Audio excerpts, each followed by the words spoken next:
One of the new features in TerreSculptor 4 is the Designer Drape Texture over Terrain, which is available right here on the function panel for the Designer.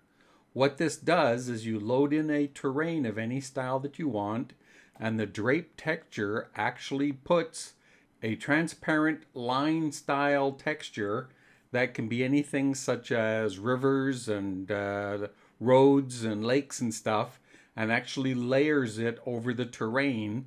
You can even use things like guides so that you know where to put mountains or volcanoes or craters or other detail on your terrain. So for example, if I just load in a basic material that has, or a texture, this is just a PNG texture with transparency, you can see that it overlays it on the terrain. So similarly, you can have things like roads and rivers and things overlaying on it, or layout textures. This will come in very handy, and it's one of the new features that's shipping in the latest version of TerreSculptor 4.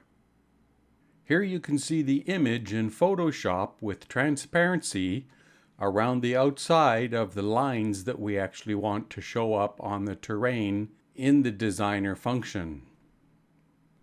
I'm usually doing about 100 or more new features in TerreSculptor every year, but now that the software is approximately 1.1 million lines of source code, it can take me longer to develop and add new features because many times I have to go in and refactor existing functions and methods and stuff within the software.